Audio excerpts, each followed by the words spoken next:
boa tarde. Então, vamos retomar os nossos trabalhos aqui no colóquio Cosmopolitismo, Ecologia e as Políticas do Sensível, onde nós temos uma organização feita em parceria com o Núcleo de Pesquisa sobre Ética e Direitos Animais, aqui do Diversitas, e também pelo projeto Cosmopolitismo, Justiça, Democracia e Cidadania Sem Fronteiras, da Universidade de Lisboa. E, como diz o título do evento, né, ao mesmo tempo que nós tentamos unir, né, propor o diálogo entre esses três campos, ao mesmo tempo isso já fica datado, porque aparecem as próprias demarcações porosas disso. Bom, então, nesse contexto, acho que se eu fosse fazer um manifesto sobre o que seria a criação de uma política do sensível, eu diria que as políticas do sensível devem suportar os pontos de cruzamento e os espaços de indistinção de identidades, ou ainda comunidades híbridas, como diz a Dominique Listel. Devem habitar os interstícios e não usá-los apenas como espaços de passagens. Sustentar os pontos de fratura, mas também os de partilha, incluindo, por exemplo, a partilha do sofrimento. E acolher o paradoxo de sermos, ao mesmo tempo, terra e desse território, mais terra. Então, eu vou chamar à mesa agora os próximos palestrantes. Vladimir Safatli, que vai falar sobre a natureza como sujeito por uma emancipação das coisas. Vladimir, pode subir?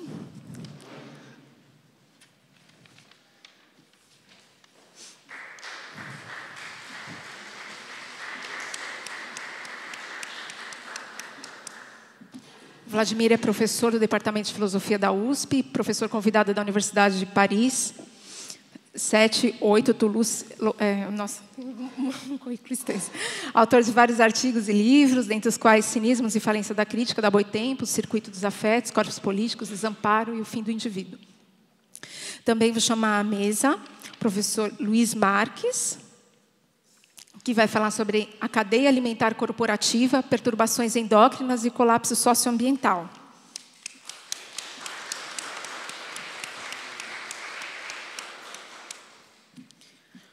O Luiz Marques é professor do Departamento de História da Unicamp, publicou diversos livros, ensaios sobre a tradição clássica e, mais recentemente, também sobre a crescente degradação antropogênica dos ecossistemas, dentre os quais cito o livro Capitalismo e Colapso Ambiental. Então, vou passar a palavra agora ao Vladimir. Você pode me avisar, faltando 5 minutos? Bem, eu queria inicialmente agradecer a presença de todos vocês, agradecer o convite que me foi feito para vir aqui participar dessa mesa, desse debate tão significativo, para estar aqui também junto com o professor Luiz Marques, algo que muito me alegra. Eu, na verdade, gostaria de apresentar o que é uma espécie de trabalho em processo ainda, né? Eu gostaria de usar essa ocasião para testar algumas ideias. Na verdade, a ideia central consiste falar que o nosso conceito de emancipação ele é um conceito inadequado para se pensar liberdade, né? Porque ele está basicamente fundado na ideia de emancipação de sujeitos que perpetuam a sua relação de dominação às coisas, né?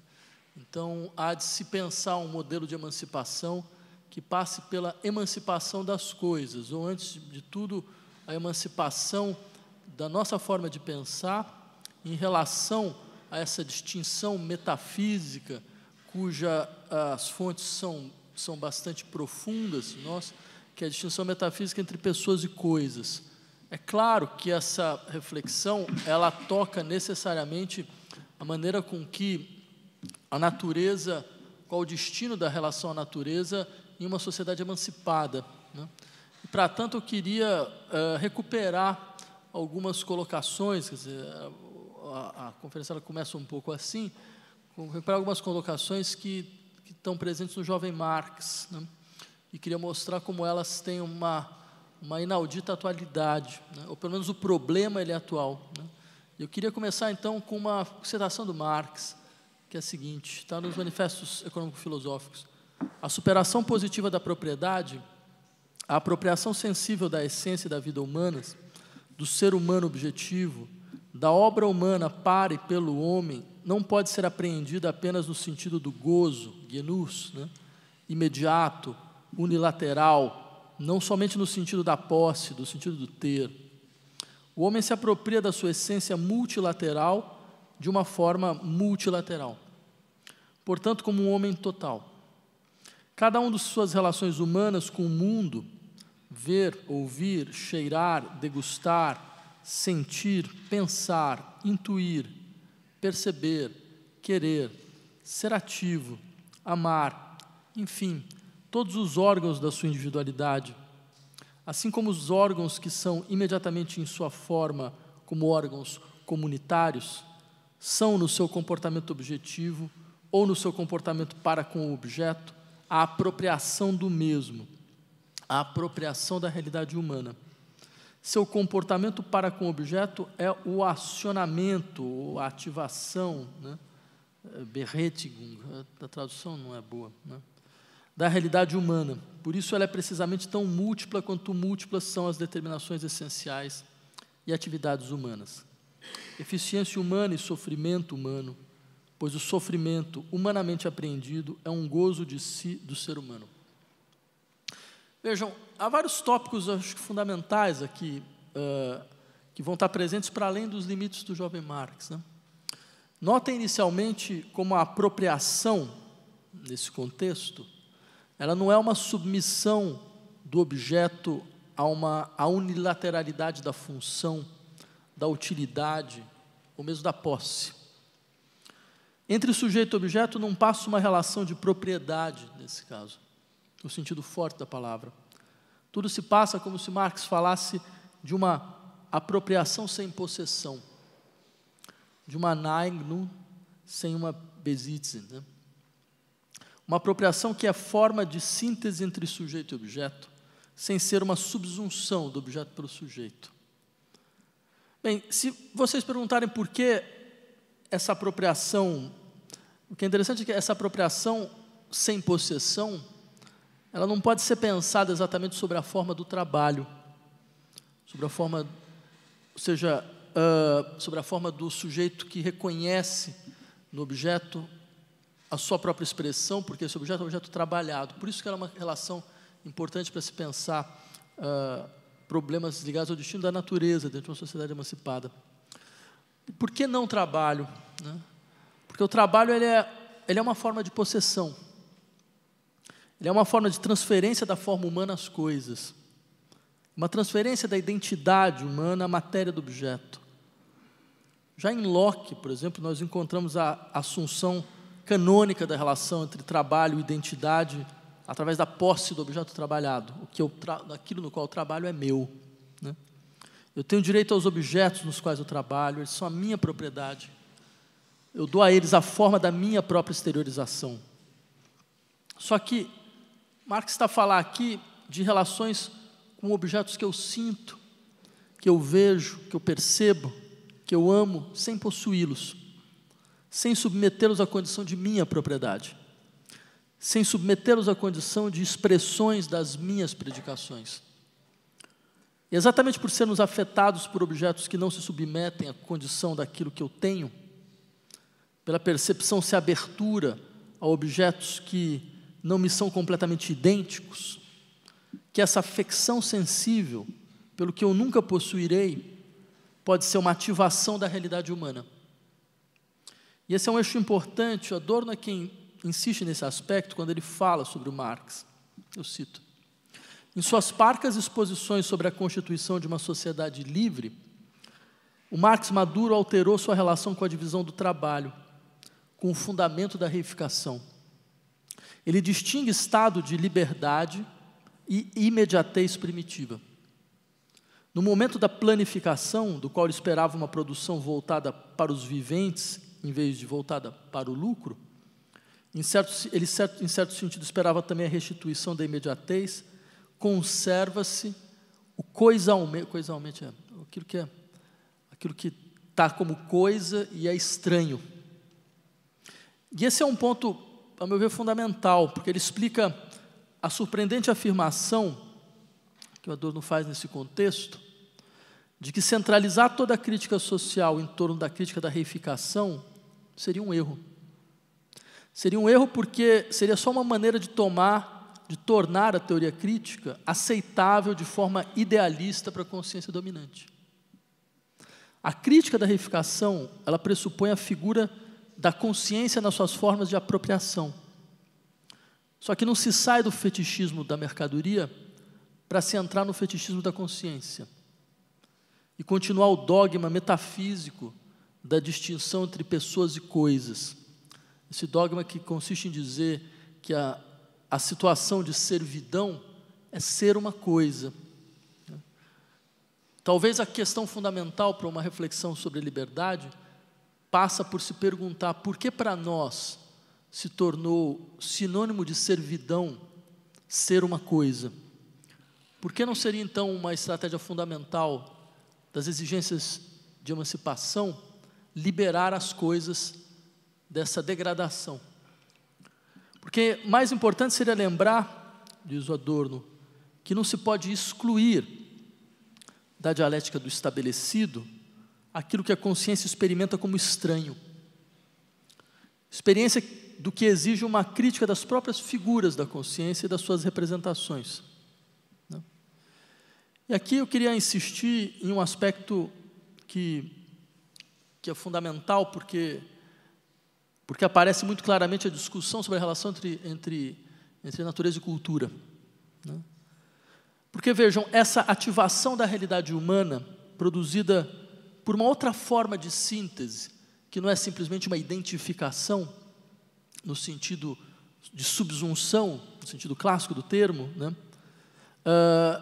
nos mostra que nós não estamos a falar apenas do modelo de uma realidade humana, anteriormente reificada, que agora se reencontra nos objetos que ela mesma produziu. Nós não estamos diante de uma versão da temática pascaliana, da segunda natureza. Nós estamos também a falar de uma realidade humana que se transforma ao reconhecer os objetos que lhe afetam. Porque a apropriação da natureza histórico-social do objeto não poderia, no final das contas, ser apenas uma peculiar e contraditória apenas em aparência, figura materialista da subsunção idealista do objeto pelo sujeito. Ela precisa ser abertura à capacidade do mundo em afetar a percepção e modificá-la. E para isso é necessário uma espécie de indução material da própria sensibilidade. Marx descreve uma dinâmica reflexiva ao afirmar, por exemplo, eu só posso me relacionar praticamente à coisa se a coisa se relaciona humanamente ao ser humano. Eu acho que há várias maneiras de interpretar essa frase, mas há uma que me parece fundamental, porque nós perderemos completamente o horizonte do pensamento do Marx, se nós não compreendermos como proposições dessa natureza pressupõem a modificação qualitativa da noção de humano.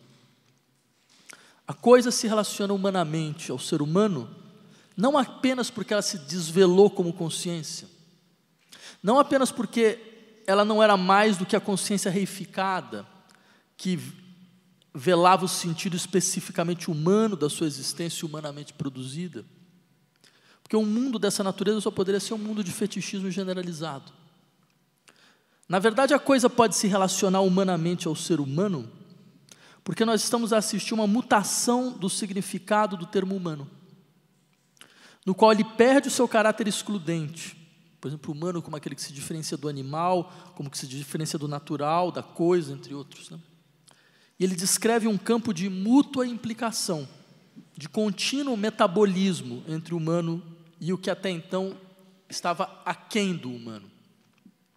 Não só a natureza se humaniza, mas o humano, de certa forma, se desumaniza, porque ele se alarga e ele incorpora o que até então não cairia sob a definição do humano. Esse ponto, a meu ver, é fundamental se nós não quisermos retornar uma noção de subjetividade constituinte, simplesmente agora acrescida de uma dimensão social, de uma profundidade histórica. E esse respeito é fato que o Marx critica todo o empirismo que procura desconhecer a natureza histórico-social da nossa sensibilidade.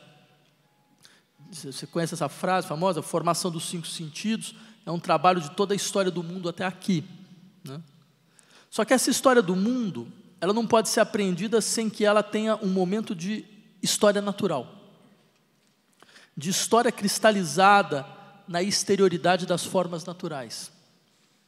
A história mesma, diz Marx, é uma parte efetiva da história natural, do devir da natureza até o homem. Isso a ponto do jovem Marx insistir na necessidade de unificação entre ciências naturais e ciências do homem. A formação dos 5 sentidos, ela é resultado histórico do desenvolvimento humano no seu contato com o mundo. Essa que é a ideia central. Da transformação da sensibilidade a partir do contato historicamente distendido com o mundo. De outra forma, seria difícil distinguir as formas atuais da percepção de um simples delírio socialmente partilhado. De certa forma, é isso que leva Adorno, confrontando-se com o conceito de história natural, a afirmar: a antítese tradicional entre natureza e história é verdadeira e falsa. Verdadeira na medida em que enuncia o que acontece com o momento natural, até agora. Falsa na medida em que repete apologeticamente o encobrimento da naturalidade da história por meio dessa história mesma, graças à sua construção conceitual a posteriori. Ou seja, a dicotomia entre natureza e história é verdadeira enquanto expressa o destino histórico da natureza, a saber, ser reduzida a um espaço de experiências apartado da afirmação do humano, e que, por isso, pode se submeter à distinção ontológica entre coisas e pessoas. Só que ela é falsa, por impedir o desvelamento da história no seio da natureza, assim como da natureza enquanto eixo e motor da história.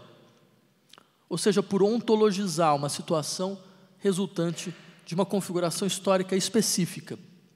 O que leva Adorno a afirmar: cabe ao pensamento ver toda a natureza e tudo aquilo que viesse a se instalar como tal enquanto história, e toda história enquanto natureza.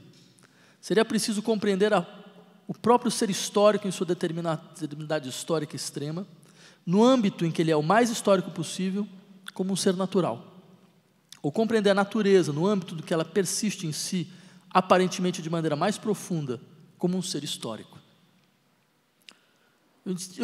A maneira de interpretar, pelo menos a meu ver, isso seria dizer o seguinte: a essência de um pensamento realmente materialista vai estar em operar nesse ponto de interpenetração entre natureza e história. Um ponto no qual a história se intervém em natureza e a natureza se intervém em história, pois as duas perderam sua aparência de compulsão, podendo aparecer como a celebração conjunta da liberdade. Por outro lado, a gente pode entender agora porque essa dialética ela é materialista. Um materialismo não dialético iria se contentar com a descrição de processos materiais de constituição de sistemas de ideia, seja a descrição feita em chave empirista, seja feita em chave historicista. Em nenhum desses dois casos nós temos dialética. A descrição da gênese material de sistemas de ideias não basta para nós termos uma perspectiva propriamente dialética. Ela basta para ter uma perspectiva materialista, e ponto. Por exemplo, os processos materiais, para ter dialética, a gente tem que afirmar algo da seguinte natureza: os processos materiais negam a naturalização da história, mas eles, ao mesmo tempo, realizam a naturalização da história, agora em outro nível. Não porque as dinâmicas históricas foram naturalizadas, mas porque a natureza deixou de ser compreendida como um mero mecanicismo, como uma mera coisa pronta para ser funcionalizada e submetida como a posse. Ela aparece agora como a homologia de uma dinâmica de liberdade, o que não deveria ser estranho para alguém como Marx, cujo materialismo nasce de uma reflexão sobre o lugar do acaso e da indeterminação no atomismo de Epicuro. Dessa forma, a natureza ela aparece como a realização de uma ideia que inicialmente parecia ser exatamente o contraponto da natureza. Queria só terminar, poxa, não tem o quê, uns 10 minutos ainda? Tá, então é o tempo mesmo, exato, maravilha. Só terminar tentando especificar melhor o que eu entendo por isso. Eu queria fazer um pequeno curto-circuito lembrando o seguinte: toda essa discussão, isso deve ter ficado relativamente explícito, ela é uma forma de tentar superar essa dicotomia entre pessoas e coisas. Por quê? Porque coisas, elas aparecem aqui normalmente como aquilo que está a serviço de pessoas, como que pode ser submetido a uma relação de propriedade personalizada. Nós vemos uma forma de emancipação aqui que não escapa da generalização das relações de propriedade, de usufruto conectado à propriedade.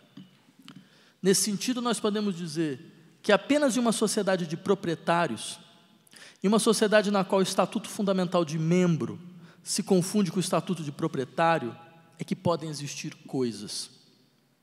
Nas sociedades nas quais as pessoas são livres, o preço a pagar por tal liberdade é que as coisas estejam sujeitas à servidão.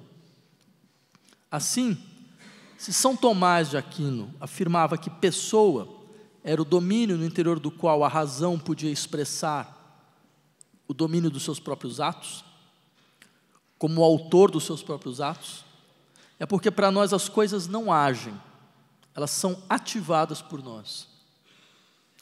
Mas nós podemos nos perguntar se o verdadeiro conceito de emancipação social não seria exatamente a noção de uma sociedade de sujeitos livres, mas uma sociedade de sujeitos e coisas livres.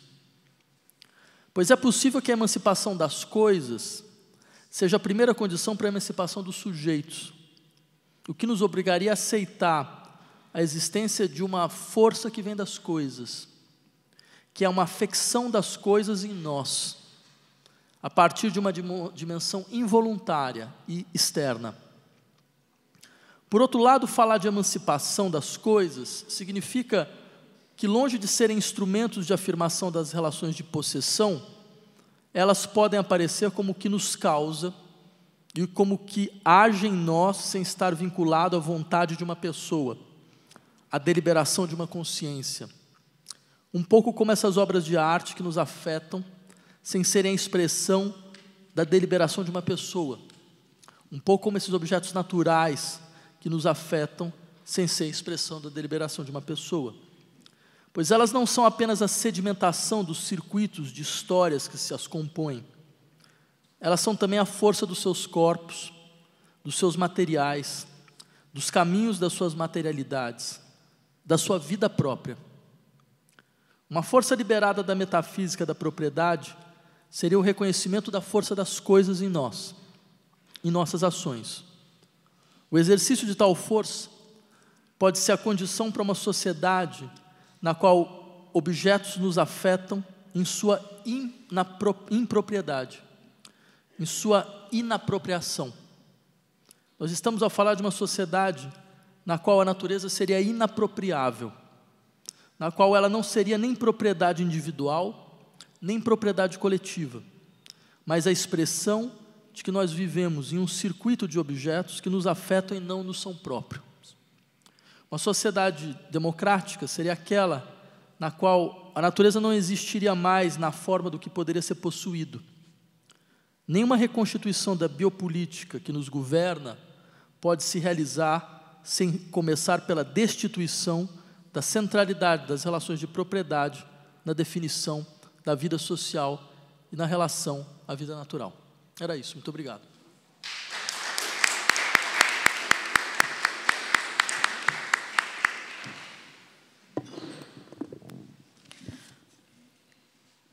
Passa a fala, então, ao professor Luiz Marx.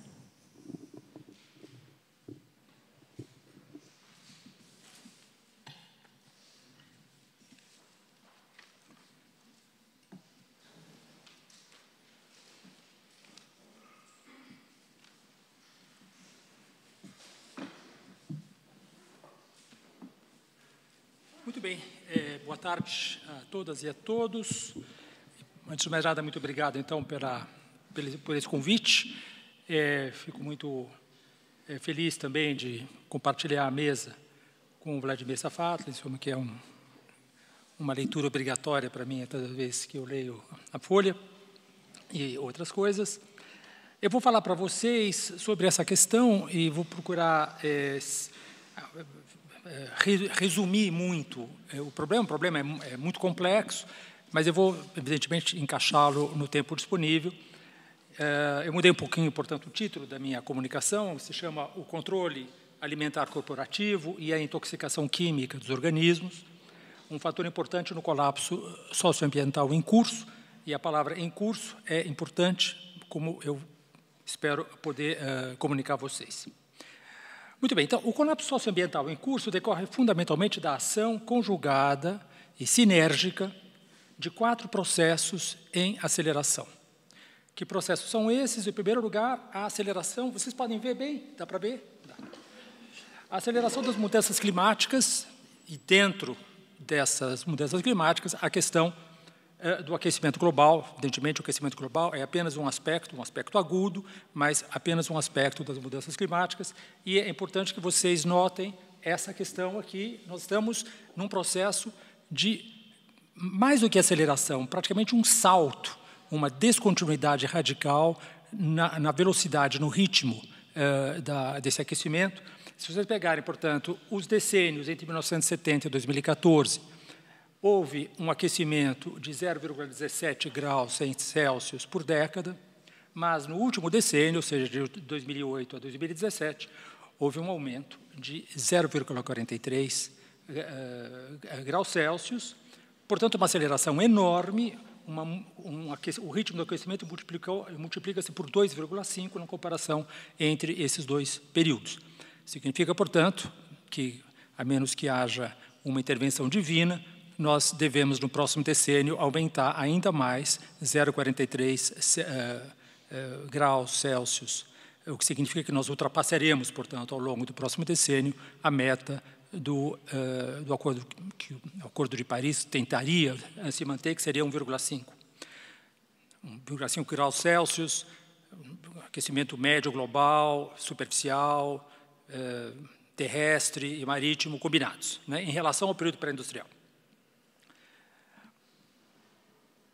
Há, portanto, essa enorme aceleração, e o equivalente dessa aceleração é uma aceleração da elevação média global do nível do mar.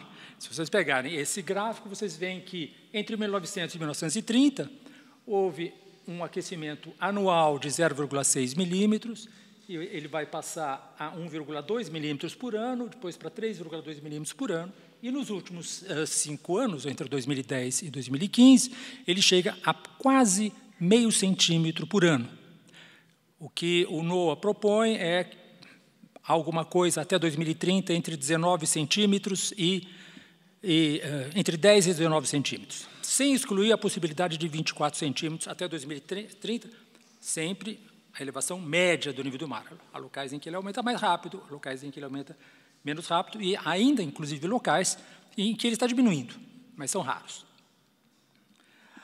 O que isso nos leva? Nos leva a que nós tenhamos 66% de chances, mantido o nível das emissões de 2016.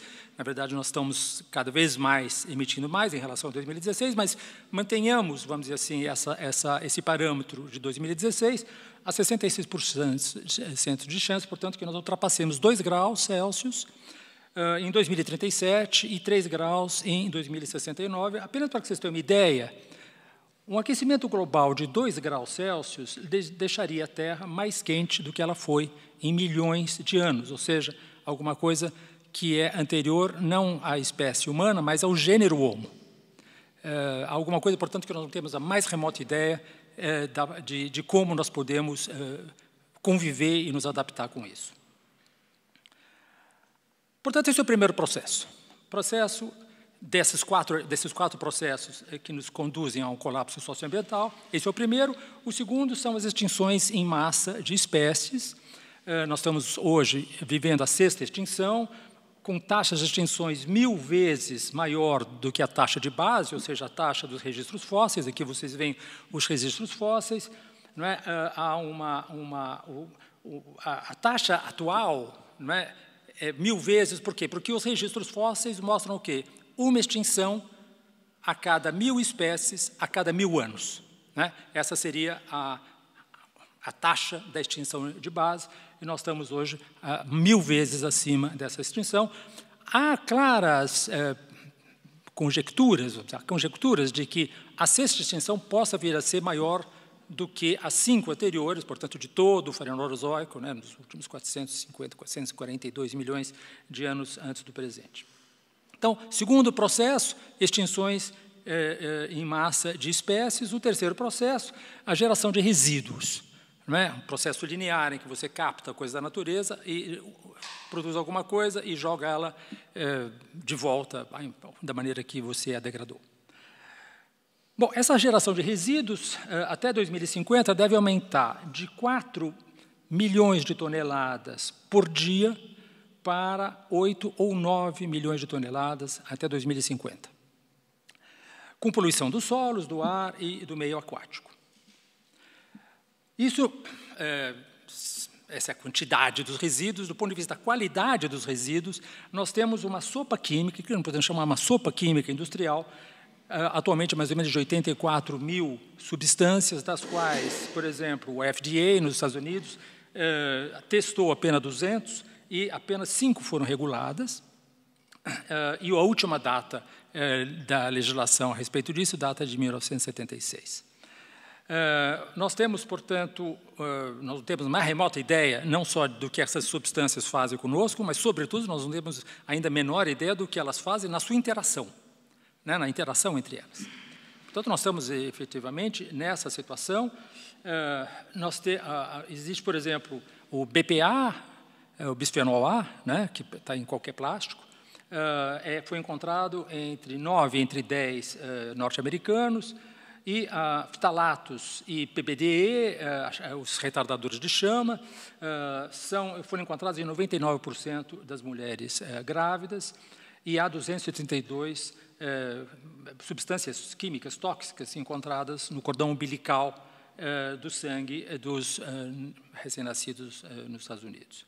Terceiro ponto, portanto, como eu disse a vocês, primeiro, aquecimento global, mudanças climáticas. Segundo, colapso da biodiversidade ou sexta extinção em massa.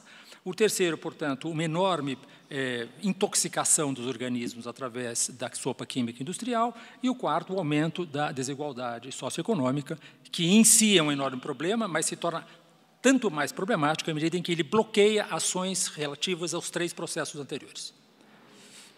Então, nós temos essa é a pirâmide da riqueza global, do Credit Suisse. Se nós pegarmos esse vértice vermelhinho lá em cima e entrarmos nesse vértice, porque basta lembrarmos o seguinte, quer dizer, esse vértice significa o quê? 32 milhões de pessoas, ou seja, 0,7% dos adultos do planeta, essa é a pirâmide dos adultos, detém 41% da riqueza global. Tá? Então, esse 0,7%. Agora, se nós entrarmos dentro dessa caixa preta, ou seja, nós entramos, portanto, dentro do vértice da pirâmide, vocês têm essa outra pirâmide, né, essa pirâmide interna dentro do vértice da pirâmide, em que vocês têm, portanto, pessoas que têm de 1 milhão a 5 milhões de dólares, que são 28 milhões, perdão, 133, que tem de 5 a 10 milhões de dólares, 2 milhões, que tem de 10 a 50 milhões de dólares, 1 milhão, e acima de 50 milhões de dólares, 98 mil pessoas. E dentro desse último espécie de sub-vértice dessa pirâmide, vocês têm, nesse universo das pessoas que têm mais de 50 milhões de dólares, vocês têm, então, 33 mil que têm mais de 100 milhões, vocês vão subindo, portanto, vocês chegam a 85 indivíduos que têm mais de 20 bilhões de dólares. Esses são dados de 2016, as coisas mudaram um pouquinho desde então, bem piores.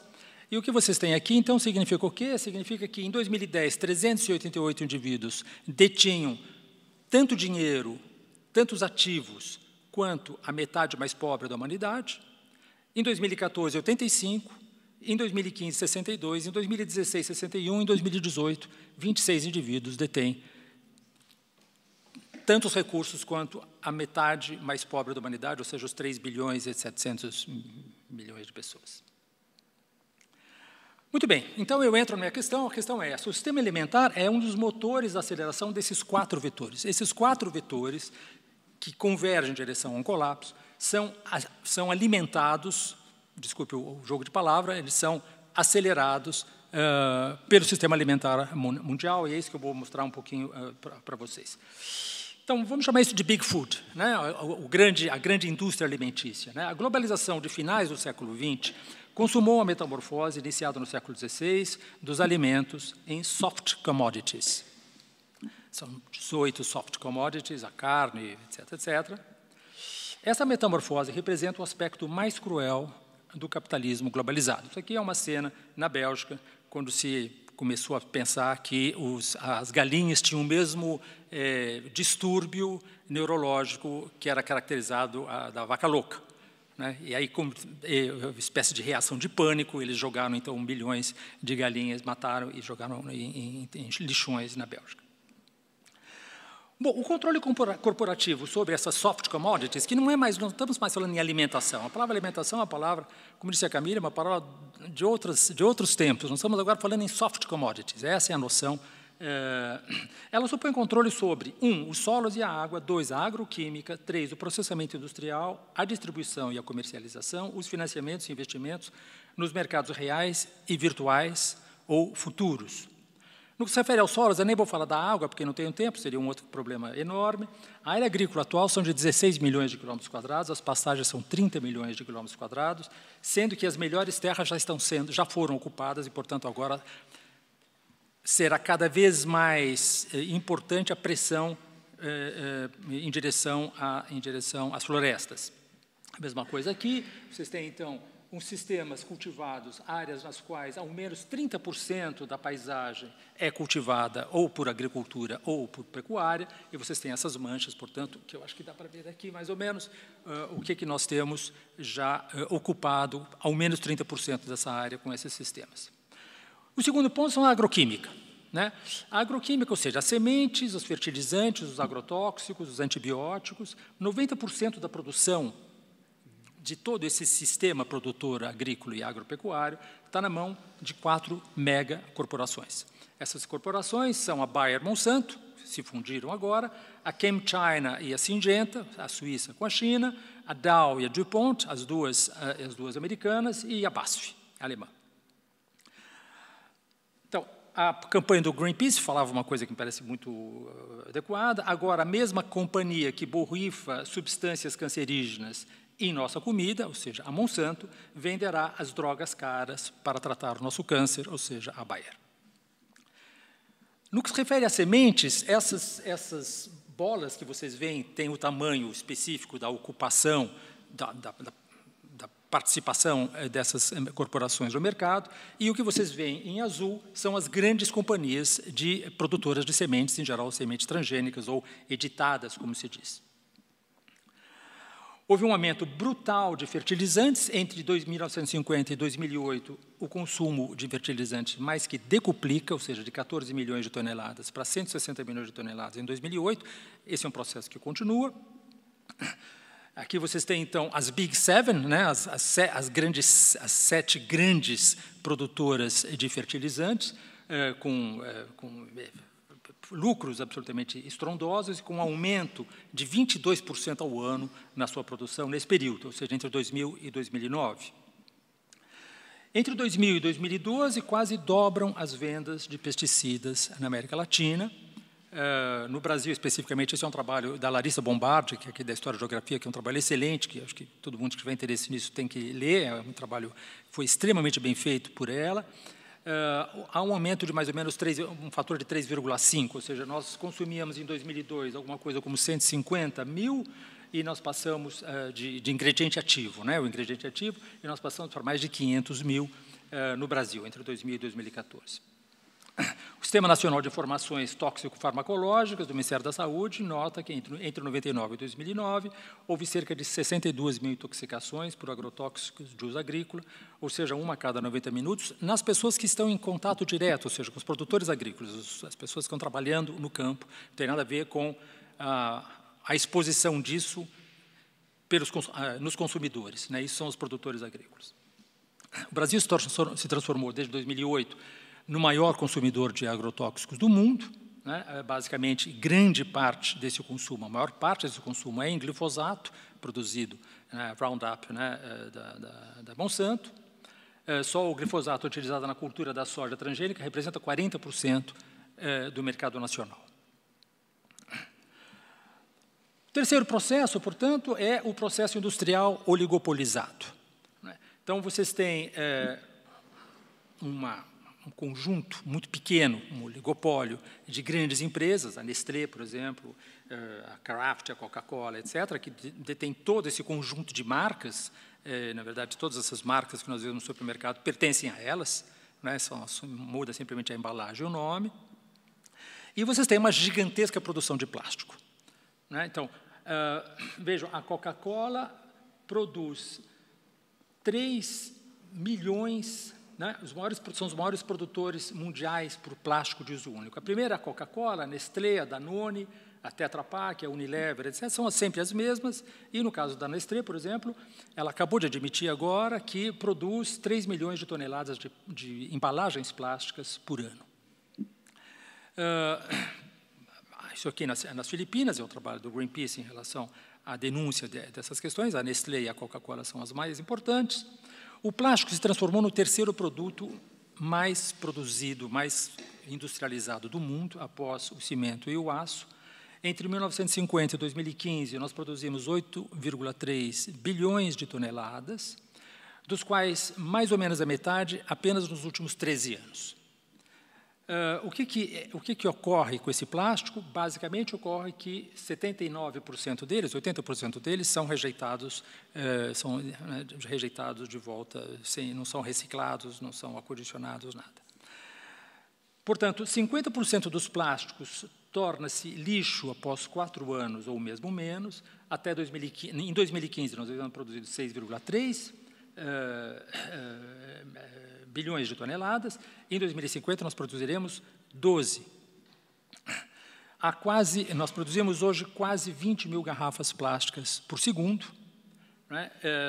Nós produzíamos em 2004 300 bilhões de garrafas, e em 2021 nós vamos produzir 600 bilhões de garrafas plásticas. O que significa que 8 milhões de toneladas de plástico são jogados no oceano por ano, ou seja, um caminhão de lixo por minuto em 2010. Os peixes comem esse plástico, e não apenas comem por acaso, mas eles são atraídos pelos plásticos. Experiências laboratoriais mostram que eles gostam do plástico. E esse plástico, portanto, eles procuram esse plástico. Esse plástico, portanto, vai parar na barriga deles e, evidentemente, volta para a nossa, porque nós consumimos esse peixe. Se trata de microplásticos, plásticos que eles vão sendo fragmentados pelos ventos e pela ação mecânica do mar e se transformam em coisas menores que 1 milímetro e nós mesmo consumimos sem percebermos. Foram, portanto, descobertos microplásticos em 114 espécies aquáticas. O quarto ponto, a distribuição e a comercialização das soft commodities, né? Então, 17 grandes traders controlam o comércio internacional das commodities e, portanto, os fazendeiros que as exportam. O agronegócio do Brasil é uma costela nesse sistema. Para nós, eles são, evidentemente, os grandes vilões, mas eles são pequenos vilões num sistema que é muito mais internacional, eles são totalmente dependentes desse sistema.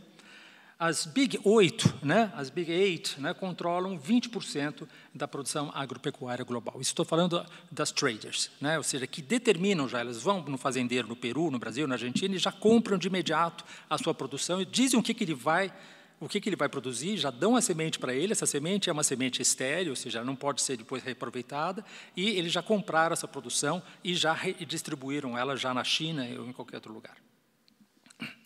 E, finalmente, o quinto ponto desse grande sistema alimentar, o financiamento de todas as atividades e investimentos nos mercados reais, virtuais ou futuros, especulação sobre os preços futuros das terras e de 18 commodities, essas soft commodities, indexados pelo Goldman Sachs Commodity Index e publicada desde 2007 pela Standard & Poor. Temos 5 minutos. Os alimentos tornaram-se papéis negociados na Chicago e os derivativos são, hoje, equivalem a 1,2 quatrilhão de dólares, ou seja, alguma coisa 20 vezes maior do que a economia real. Eu vou passar desse ponto, porque não tenho mais tempo. Eu quero só mostrar para vocês esses 2 elementos. Primeiro, os impactos da sopa química industrial, em particular no sistema alimentar, a hipobiosfera, a biosfera diminuída. Vocês têm o declínio da biodiversidade. A maior parte das 40 mil espécies de árvores tropicais podem agora ser consideradas como globalmente ameaçadas de extinção. O declínio dos insetos, absolutamente fundamental. Na última década, apenas, esses insetos chegaram a diminuir as suas populações até 60%, muito mais, portanto, do que os vertebrados, que apenas 22%. A conclusão do trabalho do Francisco Sánchez, que acabou de sair, do Francisco Sánchez Bay, que é um espanhol que trabalha na Universidade de Sydney, na Inglaterra, a mudança de hábito e a poluição são os principais motores desses declínios de insetos. Eu vou pular, porque, evidentemente, não tenho tempo. O distúrbio das abelhas é fundamental em relação a isso, e elas estão claramente caracterizadas como um impacto dos neonicotinoides, os pesticidas neonicotinoides. Haverá com o final das abelhas, haverá uma enorme diminuição na produtividade agrícola no mundo todo, sobretudo na China, na Arábia Saudita, no Brasil também, vocês vejam de 5 a 7,5% da produtividade deve diminuir. Na China, eles já estão fazendo polinização manual, as mulheres, não os homens, as mulheres estão fazendo as polinizações das macieiras, porque não há mais abelhas. Há o declínio dos anfíbios, 43% dos anfíbios estão em declínio, das espécies de anfíbios estão em declínio. E há um declínio catastrófico das populações de vertebrados, com 60% dessas populações avaliadas desde 1970, e, finalmente, os humanos. Então, eu vou pular, porque era o que eu queria dizer, mas não é... Praticamente, desses 12 fatores, 8 fatores de impacto sobre os organismos humanos são devidos aos pesticidas. O câncer e o glifosato estão mais do que estabelecido agora, a relação entre glifosato e câncer, são esses trabalhos que nós podemos ver, e as relações, essas muito mais recentes, as relações entre pesticidas e autismo. Uma gravidez perto de uma fazenda com uso de pesticidas corre um risco 66% mais elevado de gerar uma criança autista, e o que é importante mostrarmos é isso daqui. Ou seja, em 75, uma em cada 5 mil crianças era autista nos Estados Unidos, nascia autista nos Estados Unidos. Em 2014, uma em cada 68, com grande prevalência dos meninos, no caso dos meninos, apenas 1 em cada 56. As relações entre o glifosato e o autismo estão caracterizadas, muito fortemente caracterizadas, e eu termino sobre o efeito sobre o QI. Há uma clara percepção, desde os meados dos anos 90, de queda do QI. Houve o efeito Flint, de aumento do QI desde meados do século até 96. A partir de 96, há uma queda pronunciada do QI, que está muito fortemente associada à questão da química. Portanto, conclusão, onde estamos nesse gráfico? Nós estamos no estágio inicial de um colapso socioambiental, pelo qual o controle alimentar corporativo é corresponsável. Seria possível atenuá-lo ainda, nós temos um decênio para atenuá-lo, mas não estamos fazendo o necessário nesse sentido. Muito obrigado. Desculpe, eu falei demais.